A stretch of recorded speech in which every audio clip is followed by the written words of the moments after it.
Dans l'épisode précédent, la dernière fois, on a critiqué Cruella, puis là, on va critiquer Mulan. Voilà. Bref, Cruella, c'est vraiment bon, et une très bonne surprise. Et malgré quelques détails narratifs, et surtout une méchante qui l'est pas vraiment, le résultat final est moins cruel que certains pouvaient le dire. Contrairement à Mulan. Alors, je vais terminer par celui-ci, alors que ça aurait dû être le premier à traiter pour être dans la logique des sorties. Mais voilà. C'est un gros morceau. Alors, Niki Caro a beaucoup travaillé sur des histoires vraies et la figure de la femme forte, et surtout de personnages aux prises avec l'histoire et contre l'ordre établi, comme la femme du gardien de zoo, où, pendant la Seconde Guerre mondiale, Antonina Zaminski et son mari Jan ont caché plus de 300 juifs dans leur zoo, ou, également comme fiction, Pai, l'élu d'un peuple nouveau, où Paikya est la descendante d'une grande lignée de leaders, mais son frère jumeau et sa mère sont morts à la naissance, faisant d'elle l'héritière de la tribu, mais cela ne convient pas au grand-père, puisqu'elle est une fille. Et l'histoire va servir à démontrer qu'elle est capable de diriger et qu'elle a toutes les qualités requises et la mentalité pour devenir ce leader, malgré son sexe. Une histoire de femme qui doit prouver sa valeur à cause de son sexe et qui doit trouver sa place et qui se passe dans une culture étrangère, ça m'appelle étrangement quelque chose. Et bien que Niki Caro ne soit pas une grande réalisatrice au sens visuel du terme, c'est plus une autrice avec ses thématiques, elle a quand même cette élégance dans sa manière de filmer les environnements, ses beaux moments de contemplation pour s'imprégner de la culture, des idées lors de scènes de tension en gérant plein d'éléments, bien que tout soit bien lisse et sans violence. Ça me confirme que c'était bien la bonne réalisatrice pour ce projet de remake. Mais soit, je ne vais pas revenir longuement sur les problèmes de sortie et les reports de Mulan de Niki Caro. Ni le fait que Disney a fait la pire crasse en sortant le film directement sur sa plateforme Disney Plus dans certains pays, pour la modique somme de 30 $, la vache, qu'ils ont donc fait un immense doigt d'honneur aux exploitants de salles qui avaient cruellement besoin de films familiaux après les mois de fermeture post-premier confinement en 2020. Ni le fait que le film a été tourné dans la région de Xinjiang en Chine, où des camps d'enfermement existent, où sont pratiquées stérilisation et torture sur des peuples de communautés ethniques minoritaires, comme les Ouïghours provenant de la Turquie, parce que le pouvoir en place les considère comme des peuples dangereux à la limite du terrorisme. Parce que Disney était parfaitement au courant de tout cela et qu'ils les ont même remerciés dans le générique de fin afin que le pouvoir en place puisse permettre la sortie en Chine. Parce que ce film n'a pas été du tout prévu pour que ce film sorte en Chine pour brosser le public chinois dans le sens du poil et afin d'amasser beaucoup d'argent. Non, je vais pas parler de tout ça. Le film lui-même est déjà un problème. Bon, je sais qu'il faut pas comparer avec l'original parce que c'est absurde, mais là, c'est pas possible. Mulan de Niki Caro est à la fois un remake fidèle et un remake à moitié.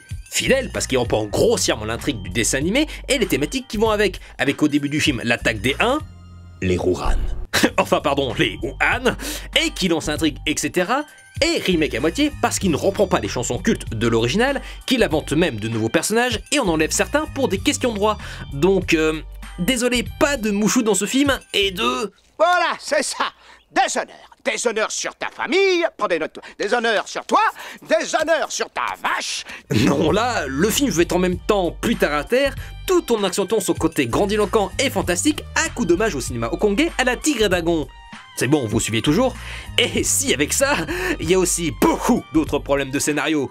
Si vous aviez une fille dotée d'un chi qui imprime dans chacun de ses mouvements l'énergie de l'univers tout entier, oseriez-vous lui dire que seul un fils peut être garant du chi?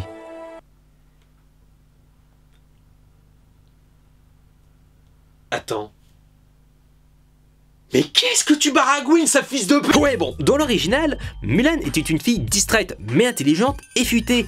Et le remake a essayé de faire pareil, mais le temps d'une seule scène, et en faisant encore n'importe quoi, parce que là, c'est pas sa faute, comme dans le dessin animé.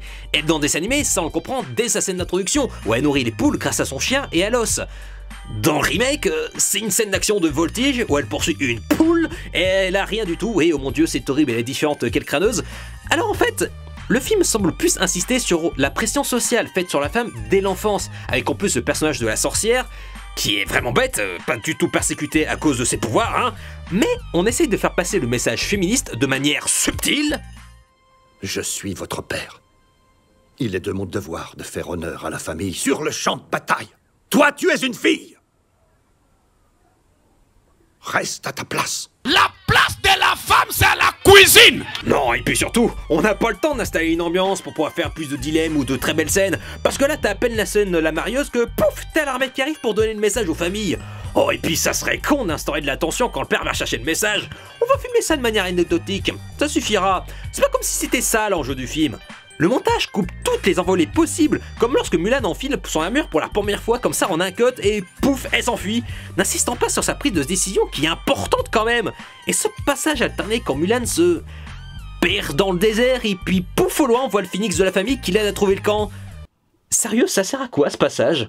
Bref, concrètement, le film essaye de suivre l'histoire d'origine, avec l'arrivée difficile de Mulan dans le camp, qui agit maladroitement et qui se fait des ennemis avant que...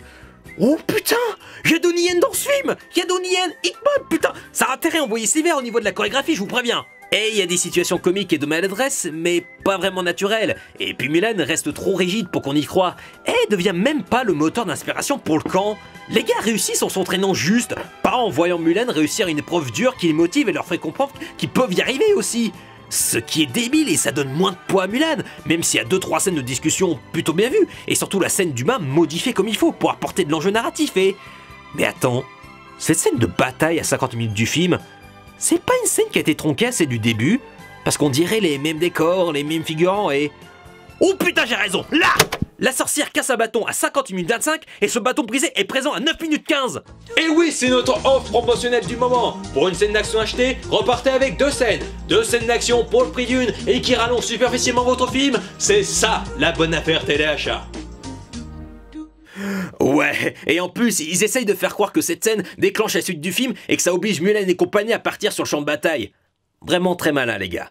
Il y a une bonne petite morale sur le fait d'avoir peur parce qu'on a déjà entendu ça 1 milliard de fois. Ils reprennent la scène de la découverte du village, des trucs comme ça d'un seul coup. Puis il y a une scène d'action où le méchant se barre du champ de bataille comme une petite pucelle alors qu'il peut arrêter une flèche en plein vol comme on a vu au début. La sorcière et Mulan se battent et si Mulan est faible, c'est parce que... Tu es affaibli par ce mensonge. Il empoisonne ton chi. Parce que pourquoi pas? Et Mulan se fait transpercer par un kunai et elle décide d'enlever son armure afin de devenir ce qu'elle est vraiment. Mais putain, espèce de pauvre conne! C'est pas comme si c'était ton armure qui venait de te sauver la vie! Ok, le côté symbolique, c'est beau de s'affirmer, tout ça, mais... Bordel, ça n'a aucun sens! Tu vas sur un champ de bataille affronter des centaines d'ennemis! Tu peux te faire tuer n'importe quand! Alors enlève pas ce qui peut te sauver la vie, merde! Là, c'est même pas écrit au forceps. Là, c'est écrit au forceps avec un éléphant dans un magasin de porcelaine après avoir bousculé mamie dans les orties avant d'avoir voulu tuer la peau l'ours avant de l'avoir tué! Et cette phrase a autant sens que le film! Et putain, la scène de bataille, ça part dans tous les sens. Mulan qui fait des acrobaties de fou, qui fait fuir l'armée à elle toute seule. Oui, c'est comme ça dans le script. Et là, t'as la sorcière qui se multiplie en milliers d'oiseaux, donc elle peut faire ce qu'elle veut, bordel la chiasse. Par contre, s'occuper de Mulan, ça par contre, ça doit être trop dur. Et Mulan trompe l'ennemi en les forçant à changer d'angle d'attaque et les obliger à tirer dans la neige afin de provoquer une avalanche. Donc, adieu la superbe idée du dessin animé montrant que c'est elle qui utilise un canon et qui provoque cette avalanche, montrant son intelligence et son sens de la stratégie. Bref, après, elle assume d'être Mulan devant tout le monde, et bien sûr, comme dans le dessin animé, elle doit être... Expulsion. Quoi? Expulsion. Expulsion. Expulsion. Expulsion. Expulsion. Expulsion. Expulsion. Expulsion. Expulsion. Expulsion. Expulsion. Expulsion. Putain, merde, c'est pas possible d'être à côté de la plaque à ce point. Dans le dessin animé, la sentence était la mort, ce qui était logique et amenait de la tension. Mais Mulan a été épargnée par le commandant, qui non seulement l'apprécie, mais qui avait une dette envers elle, et elle finissait donc par être exclue de la garnison. Là, Mulan demande à exécuter afin de ne pas subir le déshonneur, et on la punit juste en l'expulsant, et on l'épargne pas du tout parce qu'elle a sauvé son bataillon ou quoi que ce soit. Après avoir menti à toute la garnison, où la moindre exaction est condamnée à mort, le mensonge est juste passible d'une expulsion? Mais dis-moi, Jamy, c'est pas du tout ça ce qu'on appelle une facilité scénaristique? Mais dis-moi, Jamy, c'est quoi une facilité scénaristique? Eh ben une facilité scénaristique, mon cher Fred, c'est quand le scénariste s'en bat les couilles d'écrire de la merde. Oh! Bref, Mulan est en exil et la sorcière la retrouve, disant qu'elle se ressemble. Ouais. Elle révèle que si le méchant a déserté le champ de bataille, bah c'était pour aller tuer l'empereur, et que tout ça n'était qu'une diversion. Mulan va retrouver son bataillon et leur explique donc tout, et par le pouvoir de l'amitié, tout le monde la croit. Et dans la cité impériale, la sorcière fait diversion et va chez le chancelier, et c'est assez dérangeant que ce plan dure, et elle prend la place du chancelier et oblige l'empereur à bouger et à enfermer l'armée dans une même pièce. Mulan et compagnie arrivent et Donnie Yen se bat enfin, c'est cool, mais c'est pas ouf. Alors que dans Rogue One, il était plus badass et il était censé être aveugle. Mais bon, l'empereur se défend avec des tissus et putain les nappes sont dangereux dans ce film et il se fait capturer. Mais bon, le méchant va pas tuer tout de suite parce qu'il est poli et Mulan arrive chez l'empereur. Mais c'est la sorcière qui l'attend parce qu'elle avait de rien à foutre, et c'est une bonne scène de confrontation morale entre les deux, montrant qu'un autre chemin est possible, et elle finit par s'enfuir, et quand du Mulan au méchant, et elle s'en vante même, putain, et quand il voit Mulan venir, il tire une flèche et...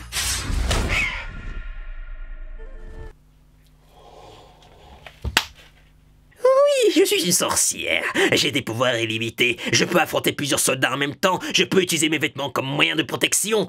Par contre, je ne peux rien contre une simple flèche tirée à même pas un mètre de distance. Oh, pauvre de moi! Prends ta place. Oh mais ta gueule! Bref, Mulan monte et au lieu d'attaquer discrètement le méchant dans le dos, elle préfère sauver l'empereur et donc de se faire repérer. Bonjour l'intelligence, et le combat a lieu, et l'épée de Mulan tombe dans la lave et... ça a l'air de vachement la trouver au vu de sa non-expression. Bref, après un discours de motivation et image subtile plus tard, ils se battent à nouveau sur une poutre. Et je dois admettre que l'effet de tension est super bien géré avec la tente. Et Mulan subtilise l'épée du méchant et coupe la corde. Et fin du méchant, mais en fait non, il tire une flèche, mais Mulan libère à temps l'empereur qui arrête à temps la flèche et... Ok, ouais. Ah ouais, quand même. Ils ont décidément trop de pognon à foutre en l'air qui taille d'anardesque, putain. Bref, c'est la fête au village et l'empereur invite Mulan à devenir membre de la garde impériale et qui refuse bien évidemment parce qu'elle veut revoir sa famille. Alors, tu sais que tu peux dire oui et ensuite demander à voir ta famille, hein. Mais bon, elle se barre, merde. Mais Chen veut lui dire au revoir et... il se passe rien, d'accord. Mulan retourne au village, c'est la joie et c'est d'une bonne scène de retrouvailles avec son père qui garde bien en tremblant ses émotions et qui dit à sa fille qu'elle valait plus que tout. Et la garde impériale revient, lui offre une nouvelle épée et annonce qu'elle peut encore devenir membre de la garde impériale. Quel coup de bol, Mulan a comblé d'honneur sa famille, certes pas avec un mari, elle a honoré ses ancêtres et elle s'est élevée en tant que Mulan, et c'est la fin du film. Ouf. Oula. Oh mon dieu. Que ce film est pas ouf. Alors, ok. Ils essayent de faire passer le message féministe d'une autre manière, mais c'est trop. On insiste tellement que c'est une fille par ses proches et ses ennemis, et que c'est pour ça qu'elle est méritante. Sauf que... bah, elle l'est pas. L'erreur dès le départ, c'est de dire qu'elle a du chi, une force comme dans Star Wars, à peu de choses près, et que donc, c'est ce qui la différencie des autres. Ce qui veut dire qu'elle n'a pas réussi parce qu'elle est intelligente, qu'elle s'est beaucoup entraînée, et qu'elle s'est battue pour se respecter, et ainsi devenir une force de motivation pour les autres. Non, si elle a réussi, c'est parce que son chi dépasse les 9000 et qu'elle a un ultra instinct lors des moments où le cadre est flou autour d'elle, et ça, c'est franchement con. Et merde quoi, et y a pas de romance dans ce film? C'est passé à côté du message. Dans le dessin animé, ça n'avait rien à voir avec une romance sortie de nulle part, juste pour en mettre une. C'est Mulan qui choisissait à la fin l'amour de sa vie, montrant qu'elle peut décider de son destin et qu'elle n'est pas obligée de passer par la marieuse pour réussir sa vie. Ce qui va avec la chanson Une belle fille à aimer, où la question de l'amour est bien mise en avant et sur la femme parfaite selon des hommes. Et Mulan est bien loin de ces clichés, qu'on demande d'être câline, d'être belle et de souriante. Bref, d'être une Barbie qui bouge quoi. Et la romance entre Chang et Mulan fonctionnait parce qu'ils aimaient le caractère guerrier et la force intérieure de l'autre. Alors que dans le remake, la question de l'amour est bien mise en avant, mais pas éludée à la fin. Donc un remake moderne et moins féministe que le dessin animé des années 90. Sont forts chez Disney. Même s'il faut avouer que, effectivement, on est loin du niveau de La Belle et la Bête de Bill Condon. Parce que les changements apportés à l'histoire sont ici juste anecdotiques, ou au mieux un peu stupides et ou inutiles. Mais voilà, c'est pas non plus au niveau pour expliquer des incohérences ou pour combler des trous du scénario de l'original.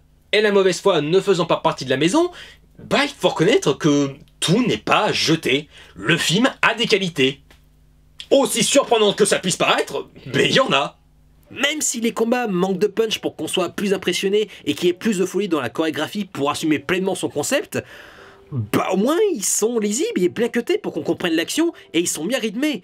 Puis il y a une bonne utilisation de l'espace dans le décor pour l'exploiter pleinement et pour pas qu'on soit perdu. Et la réalisation tente des choses dans les cadrages et les mouvements de caméra pour rythmer le tout, créer certains moments de réflexion et de tension dans les combats. Et clairement ouais, on s'ennuie pas. Et les images... Bah ouais, la production de design, les costumes, les effets spéciaux, les couleurs, c'est juste sublime. Non, sans rire, regardez-moi ces plans, ce travail sur la lumière, les jeux de couleurs, les ombres. J'aime beaucoup aussi le costume de la sorcière et son dos en forme d'écailles de dragon qui forment des vagues. Non, sérieusement, ça fait du bien de voir que le film a été grandement tourné en décor naturel. Je me suis souvent plaint des FX à foison dans les autres remakes comme Dumbo de Tim Burton, mais là franchement, ça fait plaisir de voir un film qui respire autant les paysages réels et dont les FX ne sont que le prolongement de l'univers pour qu'on y croit. Et de toute façon, je vous conseille largement Pi, l'élu d'un peu plus nouveau, de la même Niki Caro, qui est bien mieux écrit et plus touchant que le remake de Mulan, où la relation petite fille-grand-père amène de superbes scènes de complicité, mais aussi de déchirement. Non, sérieux, la scène de son discours est vraiment triste, alors qu'elle veut bien faire la pauvre, et t'as des raisons de la plaindre. Et tout ça montre bien que son comportement est plus bénéfique à son entourage, et qu'il faut savoir des fois laisser les traditions derrière soi, et que ça traite donc mieux ce thème que son remake. Et le dessin animé, qui est certes bien qu'un peu court, restera bien meilleur que le remake, rien que pour cette scène, après que Mulan ait échoué chez la marieuse. Quelle merveille! Quelle superbe floraison nous avons cette année! Mais regarde, celle-ci est en retard. Pourtant, lorsqu'elle s'épanouira, elle sera pour moi la plus magnifique de toutes. Voilà, le remake aurait pu largement le faire, donc est-ce que j'ai besoin de préciser ou de développer? Non, je crois pas. Donc en fait, ce Mulan 2020 est un remake qui a sa personnalité, qui suit l'intrigue de dessin animé quasiment dans sa finalité, donc on peut pas lui reprocher dès qu'il soit proche de l'original, et qu'en même temps, il suive sa propre voie. Mais bon, derrière, ça en fait pas un bon film, et ça je pense que vous avez dû le comprendre. Mais bref, à part Mulan pour son scénario et Cruella pour quelques détails narratifs, bah il faut bien admettre que majoritairement, Disney a quand même fait de gros efforts pour ses productions. Par exemple, L'appel de la forêt de Chris Saunders, qui est un très sympathique et même émouvant film de voyage. Même si le chien et les paysages sont en 3D, ce qui est un peu contradictoire, surtout quand le récit parle du goût de l'aventure et des décors, bah il y a une ambiance des anciens dessins animés comme on les aime, et Harrison Ford est très touchant dedans. Et il y a un chat tout mignon et drôle aussi, donc forcément, ça vaut le coup. Et puis il y a Raya et le dernier dragon, qui est vraiment une excellente surprise, avec son voyage à travers plusieurs continents et de légendes variées, avec une BO vraiment marquante et profonde et investie, une iconisation impressionnante de ses personnages et surtout de son héroïne, et malgré l'humour un peu trop présent et son histoire prévisible, le scénario tient la route en traitant du poids des responsabilités, de la confiance et surtout de la vengeance, amenant ce récit dans une direction satisfaisante et bien prise au sérieux. Non, sérieusement, ce film mérite votre attention, rien que pour les décors et les paysages travaillés. Ça méritait tellement grand écran. Merci Disney. Et puis il y a aussi Encanto, la fantastique famille Madrigal, qui est un chouette film, pas un Disney majeur mais ni mineur, mais qui a un univers visuel vraiment coloré, des musiques de Lin-Manuel Miranda qui sont bien rythmées et marquantes, et un scénario qui fait peut-être du surplace et qui aurait dû mieux ménager certaines séquences, mais qui a le mérite d'avoir un traitement original et une bonne morale sur la famille. Sans spoiler, je conseille, c'est de la bonne. Et pour finir, Jungle Cruise de Jaume Collet-Serra, qui certes sauf sur Pirates des Caraïbes en le faisant moins bien, on est quand même sur du bon film d'aventure à l'ancienne, avec un côté réponse dans l'histoire plutôt bien amené, avec des FX qui servent l'univers à peu de choses près, avec une BO de James Newton Howard bien rétro, avec ses envolées et ses thèmes exotiques, dont une putain de reprise de Nothing Else Matter de Metallica qui fout les frissons et bien exécuté dans le moment, où les scènes s'enchaînent parfaitement bien, même si cliché pour la plupart, surtout avec son méchant allemand bien méchant caricatural à la Indiana Jones, bah il y a la chimie parfaite entre le trio et leurs personnages assez approfondis et pas unidimensionnels. Lily, qui est une casse-cou avec une très forte curiosité et aimant un peu trop le risque, McGregor, son frère, qui est un peu comic relief exagéré, mais qui a un passé touchant étonnamment. Et enfin, Frank Clough, qui est... En haut à gauche, vous voyez des toucans et vous entendez du boucan. Ils jouent à leur jeu favori, la prise de bec. Il y aura un perdant. Celui qui tombe sur un bec. De l'autre côté du fleuve, il y a un tatou. Mais ne lui donnez pas à manger. Quand tatou, t'as besoin de rien. De toute façon, il préfère picoler. On l'appelle livre de la jungle.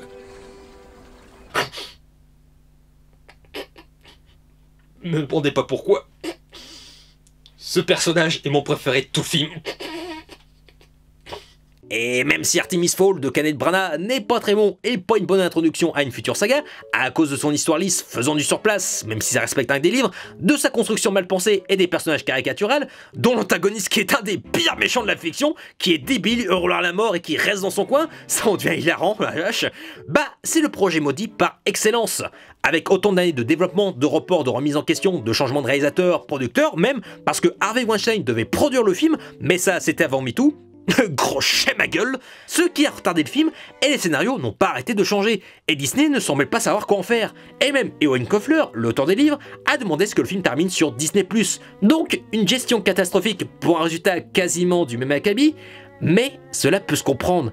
Disney et les films live ne leur ont pas porté sens, que ce soit John Carter, Lone Ranger et même Casse-Noisette et les 4 Royaumes, qui eux tous méritaient de fonctionner tant ils sont bons, et qui n'ont pas été des succès au box-office. Et Disney a vu en Artemis Fowl le moyen d'agrandir son catalogue d'ouverture et ainsi lui éviter un nouveau bid de box-office assez sévère et encore marqué. Donc, ça va être l'occasion de parler du choix de Disney de mettre ses films en même temps au cinéma et sur sa plateforme de streaming. Parce que, bien qu'au début de la pandémie, c'était tout affluable cette décision, elle l'est beaucoup moins par la suite. Le pire, c'est quand ça impacte les films des autres studios, comme ceux de Pixar, avec Soul et Lucas, sortis directement sur Disney+, sans frais supplémentaires, qui aujourd'hui semblent comme des films mineurs dans le catalogue, alors que, clairement pas. C'est ainsi qu'on s'est retrouvé avec Raya et le Dernier Dragon directement sur Disney+, en France, à cause des cinémas fermés et qui voulaient éviter l'embouteillage certainement, mais aux États-Unis, à la façon de Warner et d'HBO Max, Bob Chapek, le directeur de Disney, a décidé que les films sortiraient au cinéma et sur la plateforme de streaming durant cette période, et que cela pourrait continuer bien après. Donc Cruella, Black Widow et Jungle Cruise ont été diffusés au cinéma et sur Disney+, alors que la situation sanitaire était certes pas encore optimale et que de nombreuses salles étaient encore fermées, mais c'est à se demander si Disney avait réfléchi. Et ce qui devait arriver arriva, les films ont nettement moins bien marché au box-office à cause du piratage évidemment, leur faisant perdre des recettes considérables. Mais ils ont été disponibles en accès premium, tout comme Mulan, ce qui fait que l'argent généré sur Disney+, leur revient directement. Sauf quand la situation sanitaire était au beau fixe et que t'as besoin d'un gros blockbuster pour ramener du public en salle, bah en plein été, quand t'as Black Widow qui était le tremplin parfait pour ramener du public en salle et pour pouvoir ramener, pour redorer le blason des salles de cinéma, bah c'est un peu normal que les exploitants tirent à la tronche. Parce qu'un gros film en moins, bah c'est moins de public. Et s'il y a moins de public, merci Captain Obvious, bah c'est moins d'argent qui rentre. Et c'est aussi moins de produits vendus, comme les sodas ou les pop-corn, et qui sont un gain non négligeable pour les exploitants. Et même si on parle de plus de 261 millions de dollars pour Mulan lors de sa sortie sur Disney+, et plus de 60 millions de dollars pour Black Widow lors de sa sortie en première semaine en accès premium, bah finalement la firme n'a été gagnante qu'un temps, et que les choses se sont gâtées après. En effet, Scarlett Johansson et Emma Stone ont porté plainte contre Disney pour cause de non-respect de contrat, et ce qui fait que comme elles étaient productrices respectives de leurs films, bah elles touchaient un pourcentage des recettes des films. Mais comme les films sortaient en même temps au cinéma et sur Disney+, bah ça fait moins d'argent. C'est bien, vous suivez. Et que même si Disney s'est défendu avec un gros « on a compté les gains du streaming comme des gains du box-office, donc elle n'a pas vraiment le droit de se plaindre, et que nous, on pense au bien-être des spectateurs qui veulent pas aller en salle et prendre des risques, hein ?» Ce qui est très comique. Bah, même si la hache de guerre est enterrée à coup d'arrangement financier, tout ça, bah, il faut quand même admettre que c'est une sacrée affaire inédite à Hollywood, où une actrice n'a pas hésité à porter ses couilles à se battre contre une grosse compagnie qui a quasiment monopole, et une affaire qui fera date dans l'histoire du cinéma, parce qu'elle met en lien le cinéma et les plateformes de streaming. Et je suis sûr que Disney y réfléchira à 2 fois avant de refaire une connerie pareille. Le cinéma est et restera toujours le meilleur moyen studio de pérenniser leurs films, parce qu'en sortant aux salles, ces films deviennent de grands événements, et cet événement devient une grande publicité, et cette publicité leur permet de gagner de l'argent sur le long terme, grâce à l'achat de DVD et Blu-ray, et là, l'achat en VOD. C'est une erreur monumentale qu'ont fait Disney et Warner de lier les 2 supports avec cette stratégie, parce que ça a peut-être tué le potentiel commercial de plusieurs de leurs productions, et ainsi empêché la mise en chantier de plusieurs de suite. Et c'est normal que des réalisateurs et réalisatrices se soient ligués contre cette décision pour l'amour de l'art. Et aussi un peu pour l'argent. Et ça, on va pas se le cacher, c'est un peu normal. On a souvent dit que le Covid a démontré que tout mettre dans le même panier, c'est-à-dire mettre beaucoup d'argent dans peu de projets, c'était bien là la limite des blockbusters, et que c'était surtout l'aboutissement de la sonnette d'alarme que George Lucas et Steven Spielberg avaient prévenu il y a des années. Non, ça je suis pas d'accord. Le Covid a surtout démontré la limite d'intelligence des gros studios. Et ça, c'est pas pareil. Bref, ce petit tour des remake club Disney est maintenant fini. J'espère que vous avez apprécié parce que c'était pas simple. Parce qu'il fallait raccorder les wagons, il y avait beaucoup de choses à traiter. Enfin, bref, surtout que ça oblige à pas parler du futur Disney. Mais, quoi qu'il en soit, ça oblige quand même à rester vigilant sur leurs futures productions à venir et leur remake live. Et surtout, voir leur qualité finale. Bref, il ne me reste plus qu'à enfin fêter Noël et à vous dire... Ah, il y a mamie qui arrive. Alors, attention les enfants, hein. On respecte les distances de sécurité avec mamie, hein, parce que la dernière fois, elle a mordu papy et c'était pas joli à voir. Alors, on respecte les distances de sécurité. Allez les enfants. Alors, enfin bref, je vous dis à plus et à la prochaine, et joyeux Noël. Oh oh oh oh. Ah, mamie, repose Timothée. Repose Timothée tout de suite, mamie. Je t'aurais prévenu. Ah, chérie, j'ai ramené de la dinde.